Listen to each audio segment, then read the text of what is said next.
A2 Maths, Kinematics in 2 dimensions. So in year 1, you started practicing some kinematics problems based around 1 dimension. In other words, they were all looking at going in a straight line from one point to another. Like the 3 questions you can see in front of you. What I'd like you to do, please, is just using your year 1 skills, just practice those 3 questions. So if you want to pause there, give yourself plenty of time to have a go at getting the answers to those 3 questions. Okay, so let's see how far you got then. Hopefully you noticed that all 3 of these questions are using what we call SUVAT. You're using the equations of motion.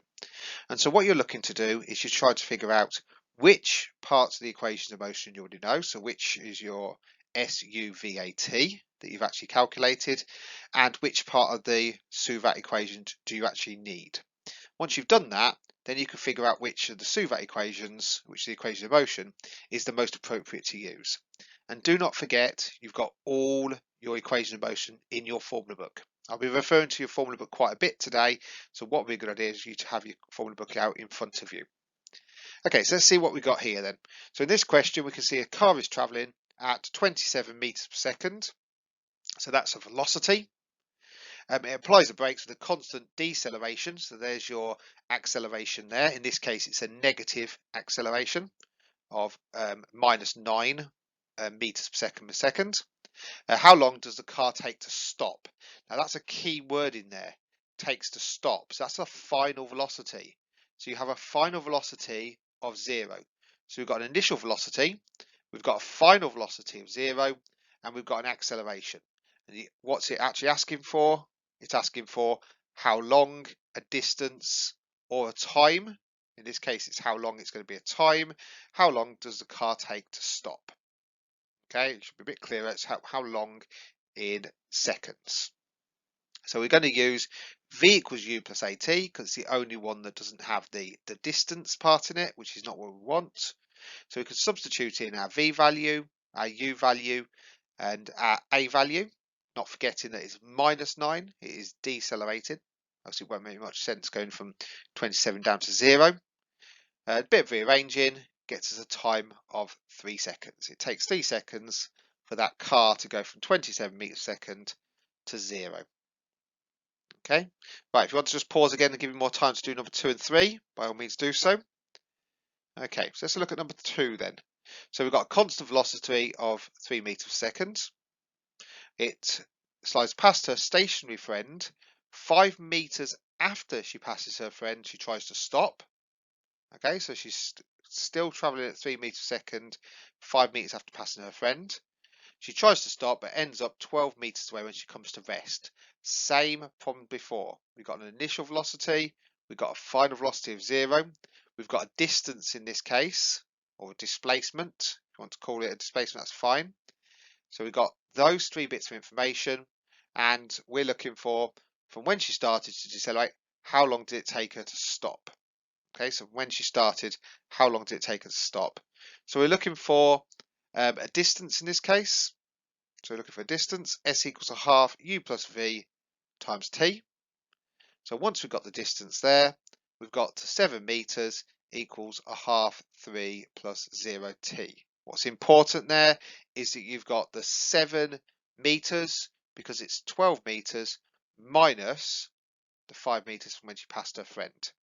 Okay, so you're not using 5 or 12, you're using the difference of those two. So once you've got that part, then you could just do a bit of rearranging. Notice this time we didn't have acceleration in there. There's no mention of acceleration. We just got how long it took her to stop, so we're looking for the time. So we can rearrange it and get a time of about 4.67 seconds. Okay, so a very slight problem solving bit in there with the 12 and the 5, but generally it is just using the SUVAT equation. Okay, so the final one then. Okay, so a plane travels in a straight line with an initial velocity of 56 meters per second. It increases velocity at a constant acceleration of 11 meters per second. Starting from when the plane changes its velocity, how far did the plane travel in 8 seconds? So we've got a time, we've got an initial velocity, we've got an acceleration, and we want a distance. What we don't care about is a final velocity. So we're looking for s equals ut plus a half at squared. There's no mention of final velocity in there, but they just work out the distance for us. So S equals, put all the numbers in. So we've got the U in there, the T in there, the acceleration in there. This is accelerating, yes. And then you can get your distance of, in this case, 800 meters. Okay, so you're traveling in 8 seconds, 800 meters. Right, so well done if you've managed to get those problems solved. They're all based around, like I said, first year mechanics skills. So there's nothing new in there. And what you should notice is, like I said, they're all in a single straight line. Okay, they're all in a single straight line. What we want to do is extend that to 2 directions. Okay, so if you just grab your notebooks then, because what we're going to look at is we're going to look at extending our kinematics problems into 2 dimensions. Now to do that, we want to look at some of the similarities between the questions in 1 dimension and some of the questions in 2 dimensions. And the first notable difference when you're using 2 dimensions is a slight change in notation. So we're going to use the R value, which you've seen before when we did vectors. Okay, so we use R to represent a position vector, and that replaces the S that you would use for displacement in 1 dimensions. And we know that the position vector is a vector quantity, so it should be bold, but in your notes, it's more likely you should underline it. So you should write it as R with a line underneath, because it has 2 dimensions to it. It is a vector quantity. Okay, you may write it as a column vector, x, y. There's where the 2 dimensions are coming in, or you may have it as i's and j form, so xi plus yj. You have to be aware of both of those. You have to be able to work with both of those. Okay, so they are no different, just different ways of writing the same thing. Okay, noticing that they are a vector because they do have a direction. Some of the other things are mostly the same though. Just making sure that you're aware that these are vector quantities though. So your initial velocity will have an x direction and a y direction. So therefore it should be in bold. Okay, whereas it wasn't before. In your case, it should be underlined. The final velocity is the same letter. So you use a V, but again, you underline it because it is a vector quantity this time. The other thing that's the same is acceleration. Now, acceleration again is underlined because in this case it will have 2 dimensions to it. Your acceleration will be in the x direction and the y direction. So the u, v and the a, although we use the same letters, they should be underlined for 2 dimensions because this time you have an x and a y component for each of those. Okay, same with the position vector, same with the displacement part just there. The r replaces the s. Now the one thing that remains the same though is t. Now t, as its time, only has 1 dimension. You only go forwards in time. So therefore t is not a vector quantity. It is a scalar quantity still. So the t is not underlined. It's exactly the same t that you used in 1 dimensions. So time is slightly different. Okay, so now we've got the slightly different notation that you use for vector quantities. It's worth just noting some of the things that you can do with these. So the magnitude of the vector quantity is what we call the scalar quantity. So when we talk about vector quantities, we talk about, as you can see there, a velocity. Now a velocity is a vector quantity, and it's a vector quantity because it has a magnitude and a direction. And you've seen this when we've plotted vectors, and we've seen that they have a certain magnitude, a certain size, which you can work out by Pythagoras, but they also have a direction. If you travel across 2 and up 3, you're traveling in that direction just there. Okay. Now, if we want to work out the scalar quantity of it, we can use Pythagoras' theorem, but what that does is it just produces a number, and the number we get is often got a different name. So for example, for velocity is the vector quantity, speed is a scalar quantity. In your car, when you're driving, you have a speedometer. It measures your speed. That's why it never drops below 0. Right? It doesn't measure a velocity, it measures a speed. Same with distance. You also have displacement as the vector quantity, distance as the scalar quantity. You can work out the distance you travel, even if it's in 2 dimensions, by working out Pythagoras' theorem on the position vector, and that will get you the distance because the magnitude works out the distance, works out the scalar quantity. Okay? Right, we can also get the equation of motion.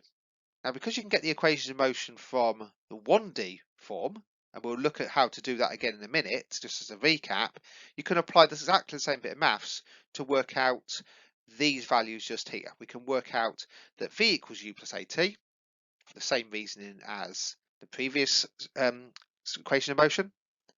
We can work out the position vector is a half U plus V times T, and the same with that equation of motion there. R equals initial velocity times time plus a half lots of the acceleration times time squared. What's important though is that one of them is missed out. And if you've got your formula books in front of you, like I said to you to do, then what you'll notice is that there is V squared equals U squared plus 2AS missing on there. Okay, that doesn't apply for vectors, partly because you're squaring the vectors. It doesn't make any sense. Right, so one thing that's worth noting though is that when you're talking about 2Ds, sometimes you might have different starting position. Okay, some of you might start at the origin, someone else might start at a completely different position somewhere else on the grid. Okay, now that starting position should be added to whatever position vector you get here. So in this case, if you did this bit of maths, but you'd already got a starting position, maybe you've already started 3 across 2 up, and then you did this, what you need to remember is to work out your final position is always from the origin, so you need to add on your initial position. Okay, and it's worth being aware of those two.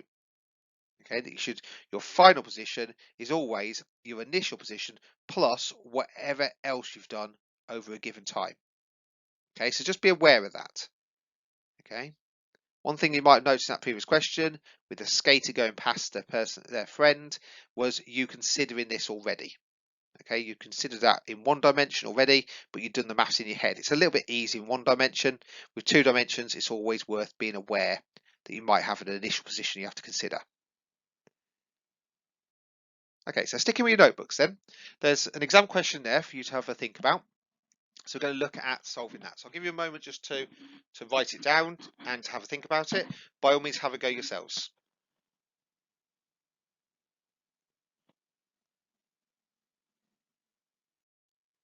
Okay, so let's see how you got on then. So we've got a helicopter initially hovering above a police station. So we're going to maybe call that police station 00. That could be our starting position.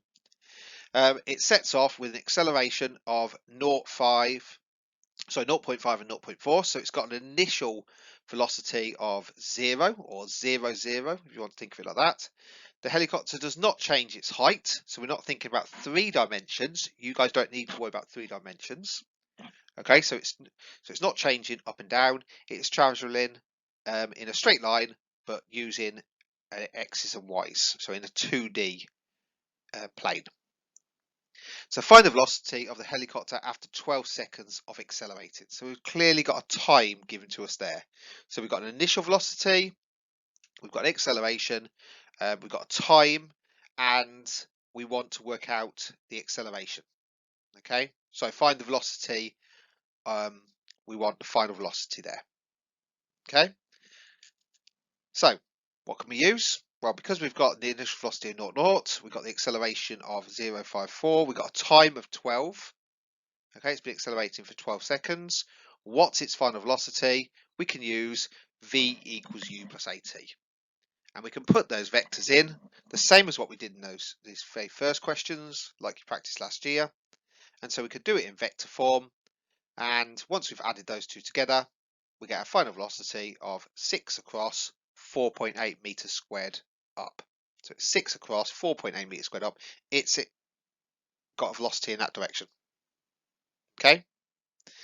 Right, so you can see how, although you're using vectors, there is no difference between how you solve those initial questions at the start of the lesson and how you solve them in 2 dimensions. No difference at all. Okay, so look at part B then. Okay, so for part B, the distance the helicopter travels after 20 seconds. So there's no changes in there for the first bit. It's still got an initial velocity of 0. It's still got the acceleration. We've just got a time equaling 20. And they're asking us for a distance. So really what we're checking here is, can you pick out a different equation of motion, which in this case will be the position vector r equals ut plus a half at squared. Can you substitute your parts into that? So we can substitute the u in, we can substitute the 20 and so on. And we get down to this. Then once you've done that, it doesn't matter. 20 lots of 0, 0 is just going to be 0, 0. 20 squared is 400, so it's 200 times that. 200 times that gets you 180. What's its final position for that helicopter? 100 in the X, 80 in the Y. So it's up there in that position somewhere.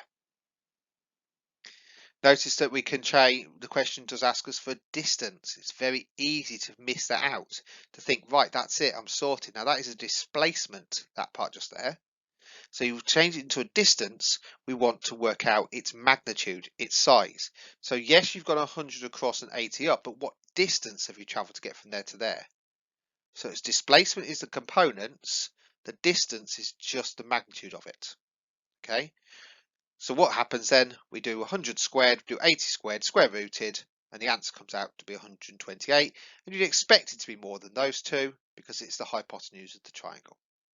Okay, so very well done if you spotted that and you finish off that question correctly, and you got 128 meters.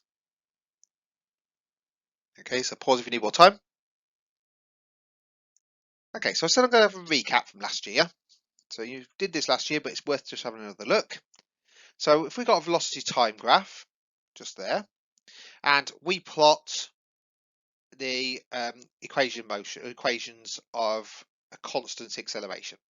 So we start off with u, and because we've got a constant acceleration, we recognise that the velocity is going up at a constant rate.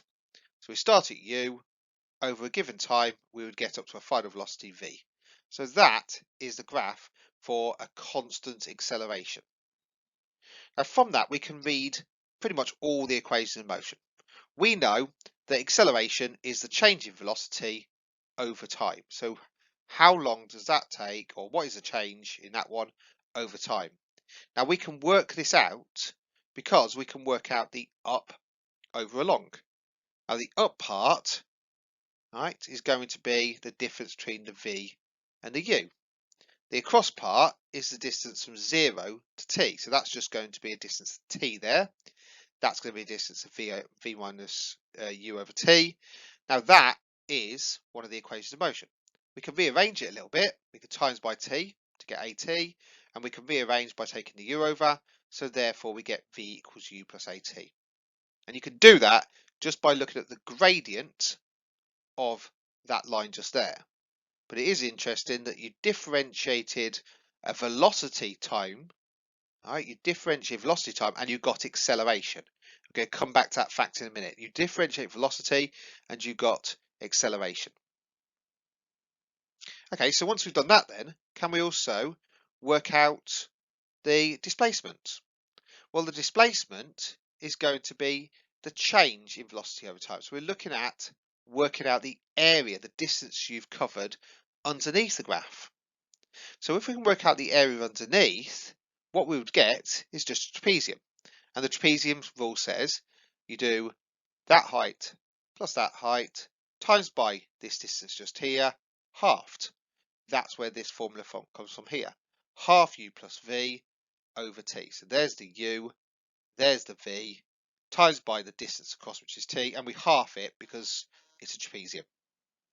Right, so that gives us those two. Once we've got those two equations just there, we can make use of those to get the other equations of motion. So for example, on this one, because I know that v equals u plus at, I could substitute v into here, and then that will give me another equation of motion without v in it. Okay, so let's have a quick look at the other two equations.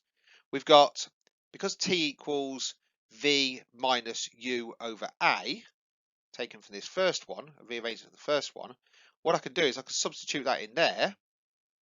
Okay, so all I've done is taken that first one, rearranged it, substituted it in there. I can neaten this up to get 2as, so I can see I've taken that over there. And this bit, if I multiply this out, it's going to get me uv minus uv. I'm going to get a v squared, I'm going to get a minus u squared, and I can rearrange that to get my next equation of motion. Okay, and then finally, I could do the other one that I just said. So I could substitute that V, I could substitute it into there. Okay, so I know V equals UT, U plus AT. I substitute it into there. And then from there, if I expanded this, a half lots of 2U times T is going to get me UT, and a half lots of AT times T would get me the half AT squared. Now you need to be aware about how to derive these formulas from that graph. And because you could derive them like this, you can definitely derive them using these as vector quantities. It works exactly the same. All right, there is no difference. The only one that doesn't make any sense of vectors is this one just here. Okay, because you can't multiply them by them.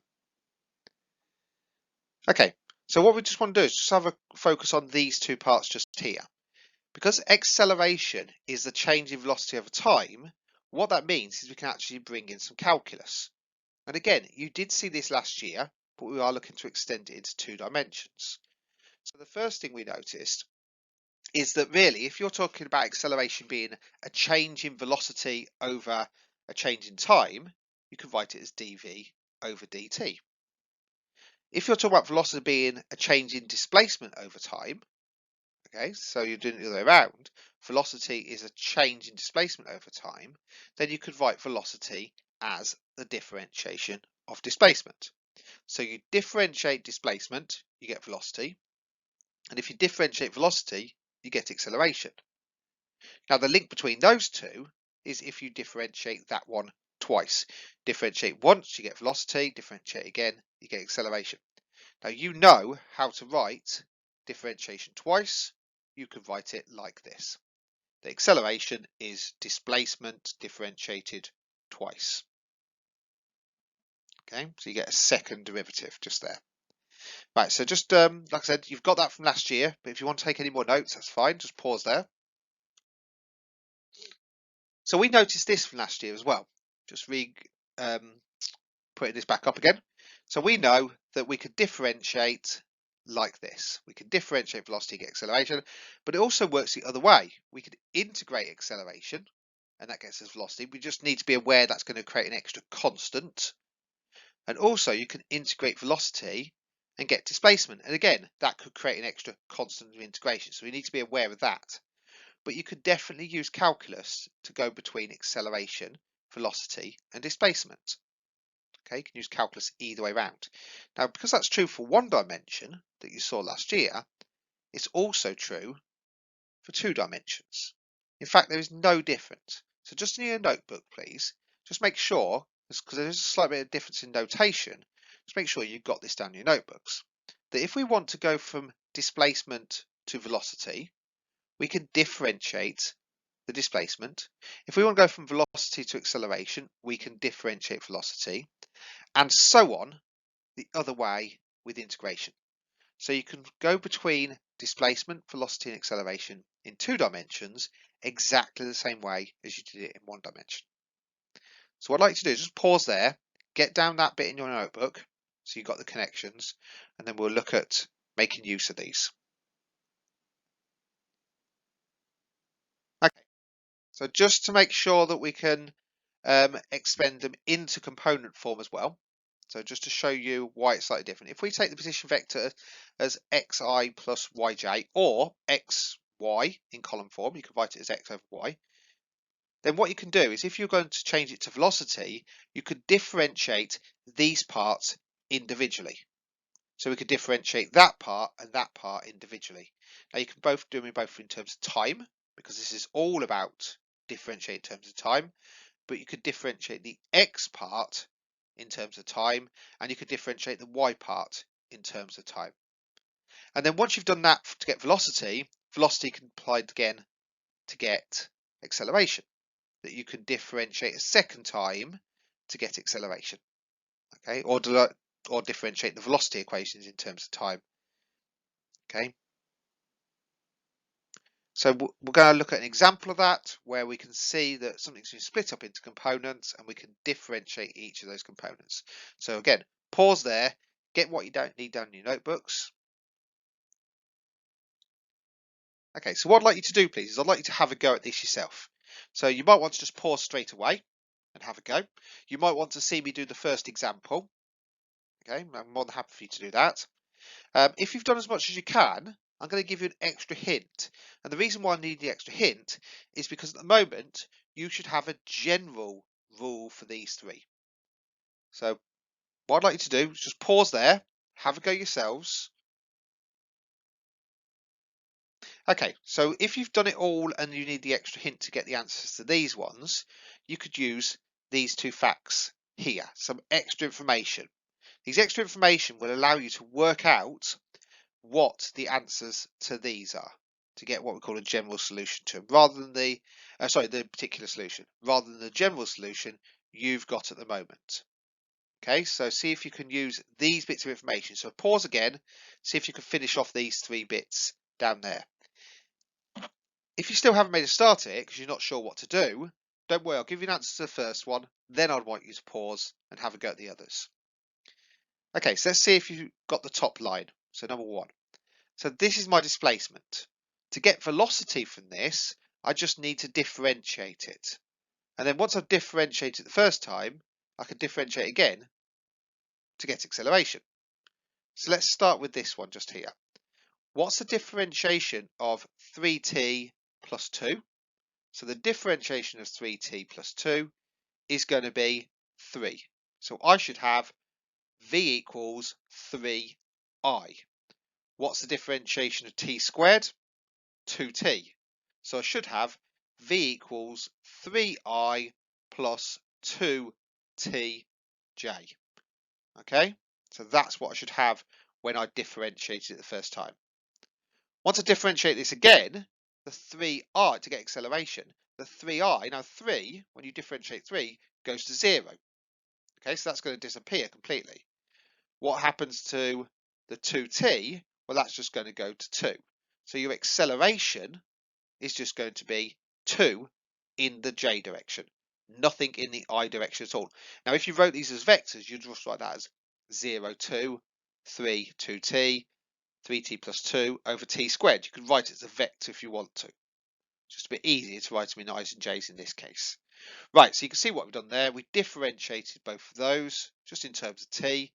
I'd like you to have a go at yourselves with these. Do not forget you're integrating if you go in that way. Okay, so pause there. Okay, so let's see how far you got with number 2 then. So you know that the differentiation of cos, if you differentiate cos, because it starts at 1 and goes down, it's negative. So therefore it's negative. Because it's 2t, the 2 can come to the front, and that's going to go to 3t squared. So we've got an answer like that. Once I differentiate this again, the sign goes back to cos. The 2 again can come to the front, so this time I'm going to get another 2 caught to the front, and the minus is going to stay there because of course sign goes to positive cos. So I'm going to get minus 2 times 2, which is minus 4 cos 2t, and of course this one is just going to go to 6t. So well done if you got that. What about this one? So we've got 4e to the 2t, so I differentiate an exponential, it stays the same, but the 2 can come to the front. So I'm going to have 8e to the 2t. Ln t differentiates to 1 over, so I've got 4 over t. So I get that. Now when I differentiate this again, the 2 is going to come to the front, so I'm going to get 16e to the 2t. And for this one, I can think of this as t to the minus 1. So t to the minus 1, the minus 1 can come to the front, 2t squared, so therefore I get 2 over t squared. Okay, so well done if you manage to get down to that answer just there. Okay, that's your acceleration. Now this one's a little bit unusual because this one you're going to have to integrate to get to there. All right, but let's look at the acceleration first. So the acceleration of it then is 5t just goes to 5, and 6t cubed is just going to go to 18t squared. Okay, so I've got that answer just there. Now that's fine going that way, but when you go this way, you're going to have to integrate. So 5t is going to go to 5t squared over 2. 6t cubed is going to go to 6t to the power 4 over 4. But you're also going to get an extra constant of integration. So we're going to get this extra constant of integration. So because I've got the extra constant of integration there, I can't do anything with that. I've got this general rule just here. Okay. Right, for question 5, I've just pressed the button by mistake, so it's there already. But you looked at integrating this. So this time, you'll notice there's no j's. So we've got 7i just there. Different integrates to 7t. So 7 integrates to 7t, I, and the c value, the constant, is, notice it's bold. And the reason why it's bold is because it could be a constant in the I and a constant in the j. So it could have some extra i's and extra j's. Notice the first one, for example, had an acceleration in 2j, but when you got to velocity, you had an I component just there, even though you couldn't integrate to get to it. So this c value could have i's, it could have j's, it could have either of them. Okay, but you also need to be careful you integrate it again, because if I integrate this again, the 7t is going to go to 7t squared over 2 I, but the c value can also be integrated as well. So that's going to go to ct, okay, because it's a constant. You know, if you integrate a number, you just put the whatever you're integrating in terms of after it. So 2, for example, usually goes to 2x. Right, so we need to make sure that we're careful with our integration skills. But there's also an extra constant produced. So this one is more technical because you need to be careful with those extra constants. Right, but you get these general rules. Okay, now what about this extra information? So for question 4, the initial position is r equals 7i minus 2j. Now if it's an initial position, as you know, initial position means when t equals 0. Now if t equals 0, you know that r equals 7 minus 2j. So that r value there, when t equals 0, is going to go to 7i minus 2j. So what you can do is you can substitute that in for r. These are going to cancel out because t equals 0, so that's gone, that's gone. That tells you straight away what the c value is going to be. Your c value is 7 minus 2j. So look how it's written. Okay, you can see that the 7i has been put in with that, exact same from there, and the minus 2j, the minus 2j has been put in there. So all you've done is you've worked out the c value and then you can substitute it in. So just take a moment and make sure you understand that bit. Right, same with this. It says the initial velocity is 12j. So initially, this thing just here will equal 12j. So in other words, when t equals 0, it's got initial velocity, when t equals 0, v equals 12j. So I get 12j equals 0 plus c. So the constant, that vector just there, will be 0i 12j. And I could fill that in. So therefore that one is a bit more straightforward, it's just 12j. So then you could fill in that one of course as well. That would go to, and you can see now, if I integrated 12, it would go to 12t in the j component. Okay, what about this final bit then? It crosses the origin when t equals 2. Okay, so it crosses the origin. Now if it crosses the origin, that would mean that it should be 0, 0 for its position vector. So if you know it goes through 0, 0 when t equals 2, I can substitute that in. So when t equals 2, I'm going to get 7 times 2 squared over 2. So I can work that bit out. I could also work out this bit here, because this is going to be 12t, so that's 12 times 2. So that would be 24 in the j component, plus k, which I don't know. So I've got 0, 0 equals 14i plus 24j plus k. A little bit of rearranging, and I should get that. So you can see where the minus 14 comes from there, and the minus 24 comes from there when I substitute those in. But very well done if you managed to get those 3 at the end yourselves, because it wasn't straightforward. You needed that extra bit of information.